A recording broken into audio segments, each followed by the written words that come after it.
Welcome back to Change of Address, my ongoing project to deliver each president's inaugural address in order leading up to January 20th, 2021.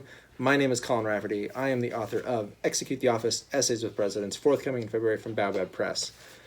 We would have had a big release party at AWP this year, the big creative writer conference in Kansas City, in my hometown, in Harry Truman's hometown. But like many things, it has gone virtual this year. So we will deal, right?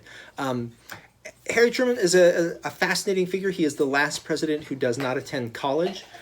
He is the only president who is a World War I veteran. He is, and by the time he takes the oath of office for his only inaugural address, he has actually been president for almost 4 years. FDR dies pretty quickly into his fourth term, and so like Teddy Roosevelt and Calvin Coolidge before him, Harry Truman takes the oath of office and delivers his inaugural address with a fair amount of presidential experience under his belt already. It's a kind of restoration or a resumption of a lot of things that we now kind of associate with the presidency. There's an inaugural ball, right? That tradition comes back. It had been discontinued for a while. It is returns to the Capitol, right? Since the austerity measures of the Second World War are over, and it's aired on television, right? Not only do we have sound and footage of this, right? We have synced sound and footage of it. That's a kind of remarkable thing.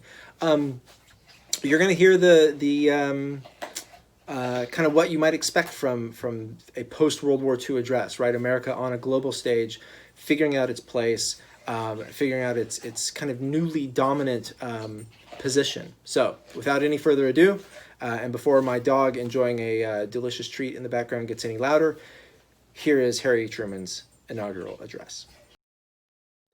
Mr. Vice President, Mr. Chief Justice, and fellow citizens, I accept with humility the honor which the American people have conferred upon me. I accept it with a deep resolve to do all that I can for the welfare of this nation and for the peace of the world. In performing the duties of my office, I need the help and prayers of every one of you. I ask for your encouragement and your support. The tasks we face are difficult, and we accomplish them only if we work together. Each period of our national history has had its special challenges. Those that confront us now are as momentous as any in the past. Today marks the beginning not only of a new administration, but of a period that will be eventful, perhaps decisive for us and the world. It may be our lot to experience, and in large measure to bring about, a major turning point in the long history of the human race. The first half of the century has been marked by unprecedented and brutal attacks on the rights of man, and by the two most frightful wars in history. The supreme need of our time is for men to learn to live together in peace and harmony. The peoples of the earth face the future with grave uncertainty, composed almost equally of great hopes and great fears. In this time of doubt, they look to the United States as never before for goodwill, strength, and wise leadership. It is fitting, therefore, that we take this occasion to proclaim to the world the essential principles of the faith by which we live, and to declare our aims to all peoples. The American people stand firm in the faith which has inspired this nation from the beginning. We believe that all men have a right to equal justice under law and equal opportunity to share in the common good. We believe that all men have the right to freedom of thought and expression. We believe that all men are created equal because they are created in the image of God. From this faith, we will not be moved. The American people desire and are determined to work for a world in which all nations and all peoples are free to govern themselves as they see fit and to achieve a decent and satisfying life. Above all, our people desire and are determined to work for peace on earth, a just and lasting peace, based on genuine agreement, freely arrived at by equals. In the pursuit of these aims, the United States and other like-minded nations find themselves directly opposed by a regime with contrary aims and a totally different concept of life. That regime adheres to a false philosophy which purports to offer freedom, security, and greater opportunity to mankind.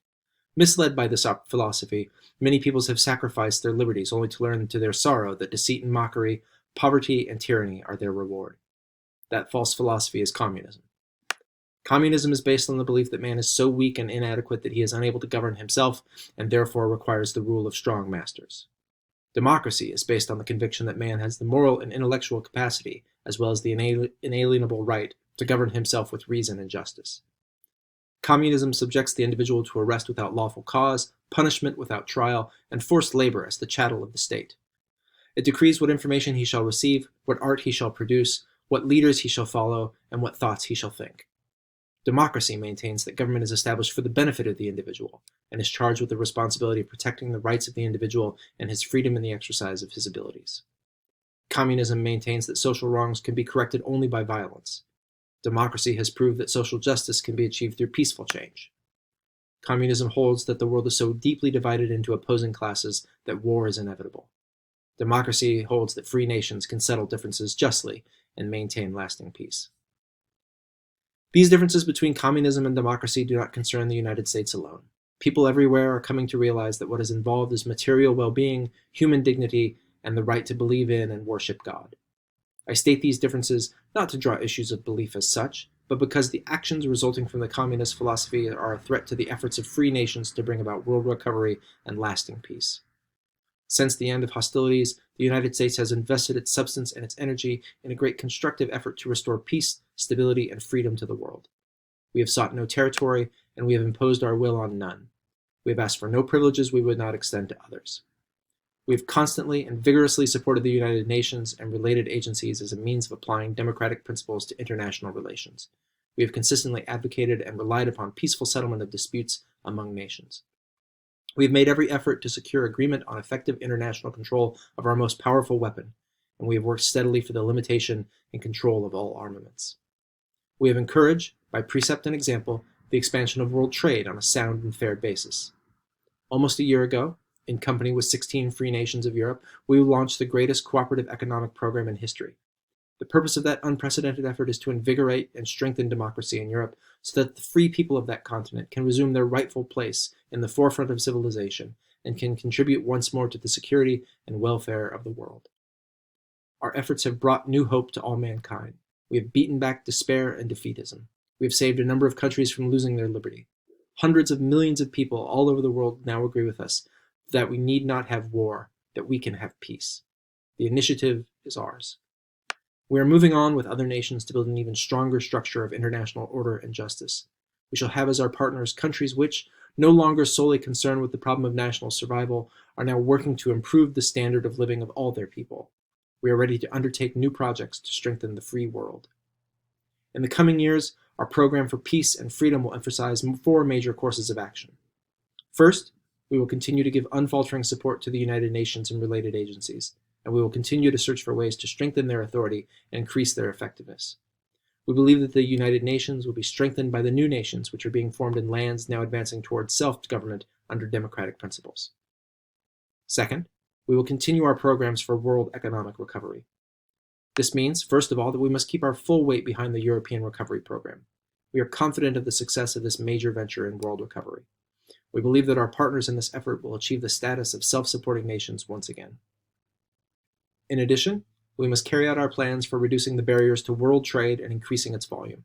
Economic recovery and peace itself depend upon increased world trade. Third, we will strengthen freedom-loving nations against the dangers of aggression.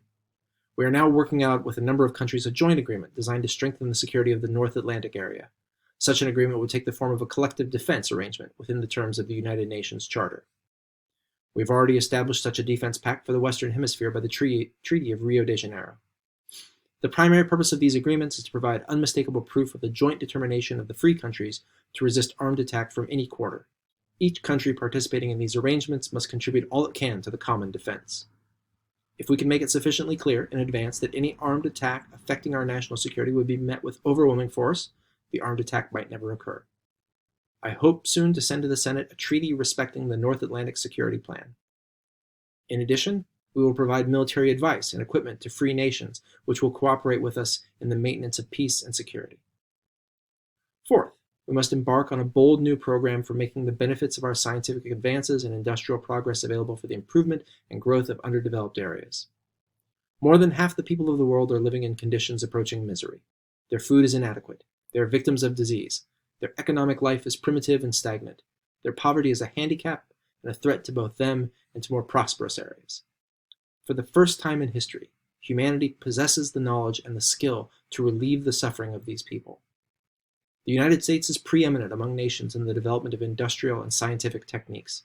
The material resources which we can afford to use for the assistance of other peoples are limited, but our imponderable resources in technical knowledge are constantly growing and are inexhaustible. I believe that we should make available to peace-loving peoples the benefits of our store of technical knowledge in order to help them realize their aspirations for a better life. And in cooperation with other nations, we should foster capital investment in areas needing development. Our aim should be to help the free peoples of the world through their own efforts to produce more food, more clothing, more materials for housing, and more mechanical power to lighten their burdens. We invite other countries to pool their technological resources in this undertaking. Their contributions will be warmly welcomed. This should be a cooperative enterprise in which all nations work together through the United Nations and its specialized agencies wherever practicable. It must be a worldwide effort for the achievement of peace, plenty, and freedom. With the cooperation of business, private capital, agriculture, and labor in this country, this program can greatly increase the industrial activity in other nations and can raise substantially their standards of living. Such new economic developments must be devised and controlled to benefit the peoples of the areas in which they are established. Guarantees to the investors must be balanced by guarantees in the interest of the people, whose resources and whose labor go into these developments. The old imperialism, exploitation for foreign profit, has no place in our plans. What we envisage is a program of development based on the concepts of democratic fair dealing. All countries, including our own, will greatly benefit from a constructive program for the better use of the world's human and natural resources. Experience shows that our commerce with other countries expands as they progress industrially and economically. Greater production is the key to prosperity and peace, and the key to greater production is a wider and more vigorous application of modern scientific and technical knowledge. Only by helping the least fortunate of its members to help themselves can the human family achieve the decent, satisfying life that is the right of all people. Democracy alone can supply the vitalizing force to stir the peoples of the world into triumphant action, not only against their human oppressors, but also against their ancient enemies, hunger, misery, and despair. On the basis of these four major courses of action, we hope to help create the conditions that will lead eventually to personal freedom and happiness for all mankind. If we are to be successful in carrying out these policies, it is clear that we must have continued prosperity in this country, and we must keep ourselves strong. Slowly but surely, we are weaving a world fabric of international security and growing prosperity. We are aided by all who wish to live in freedom from fear, even by those who live today in fear under their own governments. We are aided by all who want relief from the lies of propaganda, who desire truth and sincerity. We are aided by all who desire self-government and a voice in deciding their own affairs. We are aided by all who long for economic security, for the security and abundance that men in free societies can enjoy. We are aided by all who desire freedom of speech, freedom of religion, and freedom to live their own lives for useful ends. Our allies are the millions who hunger and thirst after righteousness. In due time, as our stability becomes manifest, as more and more nations come to know the benefits of democracy and to participate in growing abundance, I believe that those countries which now oppose us will abandon their delusions and join with the free nations of the world in a just settlement of international differences. Events have brought our American democracy to new influence and new responsibilities. They will test our courage, our devotion to duty, and our concept of liberty. But I say to all men, what we have achieved in liberty, we will surpass in greater liberty. Steadfast in our faith in the Almighty, we will advance toward a world where man's freedom is secure. To that end, we will devote our strength, our resources, and our firmness of resolve. With God's help, the future of mankind will be assured in a world of justice, harmony, and peace. Harry Truman's first and only inaugural address, and really it feels like the blueprint for the rest of the 20th century. You can see obviously the Cold War in there, Vietnam and Korea are knocking on the door, all sorts, and the battle between capitalism and communism, or the sort of invented battle between capitalism and communism, perhaps. So anyway, tomorrow the Cold War chugs along as Dwight D. Eisenhower takes the oath of office and delivers his first inaugural address. So thanks for tuning in. See you tomorrow.